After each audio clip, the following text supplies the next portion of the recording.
বন্ধুরা, মহাবলীপুরম থেকে যাচ্ছিলাম চেন্নাই হয়ে, ব্যাক করছিলাম কাঞ্চিপুরম, কিন্তু রাস্তায় পড়ে গেছে কোভালাম বিচ। ন্যাচারালি পড়বেই কোভালাম বিচ, তো ভাবছি কোভালাম বিচটা এক পাক দিয়ে যায়। আনা মনাকাম আনা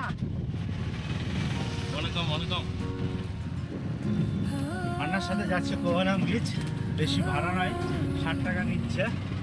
চলো বন্ধুরা, কোভালাম বিচটাও একটা চক্কর দিয়ে দেওয়া যাক। हर पल में खुशबू थी, हर लम्हा मुस्कुराहट थी, अब बाकी है बस यादें, पल जो बीते थे हंसी। तुम कहीं मैं कहीं, लेकिन दिल से दूर नहीं।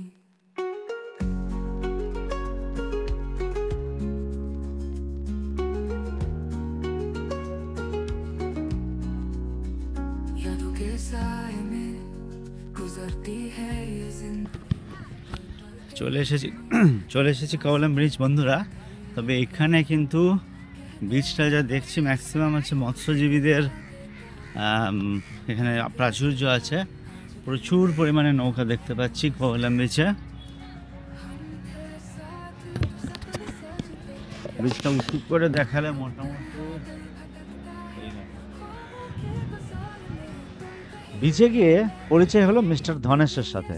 মিস্টার ধনেশ জানালেন খুব সকালবেলায় তারা মাছ ধরতে চলে যান সমুদ্রে, এবং সমুদ্র থেকে 5 কিলোমিটার, অর্থাৎ সমুদ্রের কিনারা থেকে 5 কিলোমিটার দূরে তারা যান এবং মাছ ধরে নিয়ে এসে এখানে বিক্রি করেন, এবং এখানে ম্যাক্সিমাম ফ্রেশ ফিশই বা মাছ বিক্রি হয়। Channel name Shampoo. Shampoo SAMPU। Oh, shampoo. In Kovalam you get fresh fish. Kovalam beach fresh fish. Yes, always. Okay sir, There is no ice. Then we are not taking. Okay. We are going daily fishing. Daily fishing, daily fishing is fresh fish, Fresh fish. which is from this to this continuous spread, na? 5 kilometers. 5 kilometers. Your name, sir? Naresh. Naresh. Vitottar.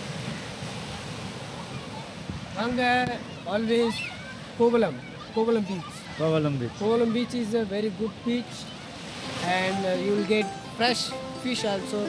Take energy. Thank you.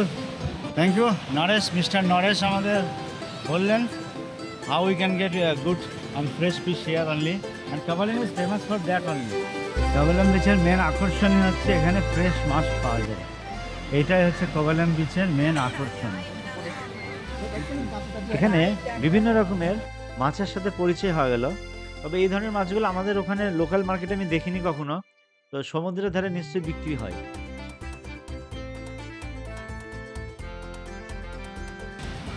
এখানে যা বুঝতে পারলাম, সকালবেলায় ইনারা গেছেন মাছ ধরতে গিয়েছিলেন এবং মাছ ধরে নিয়ে এসে সেই মাছ এখানে নৌকা লাগিয়ে বিক্রি করছেন। তো যার জন্য একদম ফ্রেশ ফিশ এবং দামও বিশাল কম। কিন্তু এখান থেকে আমার পক্ষে কাঞ্চিপুরম মাছ টেনে নিয়ে যাওয়া সম্ভব না। আর এদের সমস্ত মাছ আমি খেতেও পারি না। আমি স্পেশালি 2-3টে 4-5টা রকমের মাছ হয়তো আমি খেতে পারি, তার বাইরে মাছ আমার পক্ষে খাওয়া সম্ভব না। রোজ মাছ খেতে পছন্দ করি, কিন্তু আমার ব্র্যান্ড আছে কিছু। একটা হচ্ছে রুই মাছ। যারা আমার সাথে থাকে তারা রুই মাছ খেতে খেতে বোর হয়ে যায়। তো রুই মাছ, কাতলা মাছ, ইলিশ মাছ, পমফ্রেট মাছ, আর কখনো কখনো চিংড়ি মাছ। জেলেরা তারা তাদের ছোট্ট নৌকা নিয়ে সমুদ্রের ভেতর দিকে পাড়ি দেওয়ার উদ্দেশ্যে রওনা হয়েছে, এবং ইনিশিয়ালি তাদেরকে ঢেউয়ের সাথে কিন্তু বেশ ভালো রকম যুদ্ধ করে এগোতে হয়। যদিও খানিকটা গভীরে যাওয়ার পর সমুদ্র সেখানে এতটা উত্তাল নয়, সেখানে বেশ খানিকটা শান্ত, এবং সেখানে গিয়ে তারা সাধারণত মাছ ধরে। অনেকক্ষণ চলে এসছে একটা বিচের ধারে মাছের দোকানে। মাছের আকা, how much price this? 50 rupees. 50 rupees one. হ্যাঁ, বিভিন্ন ধরনের এখানে মাছ বিক্রি হচ্ছে। অল আর 50 হাক্কা। আচ্ছা, ক্র্যাব।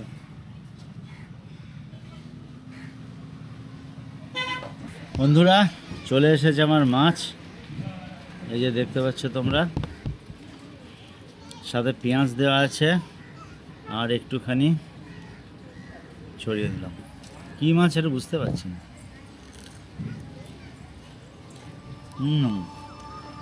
ছোট ছোট ক্র্যাব। তো বন্ধুরা, এই ছিল আমার কোভালাম বিচ ভ্রমণ। তোমাদের কেমন লাগলো অবশ্যই জানিও। আর ভিডিওটিতে লাইক, কমেন্ট ও শেয়ার করতে একদম ভুলো না।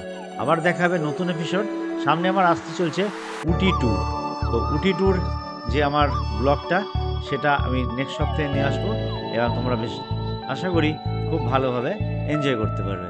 তো টাটা, বাই বাই।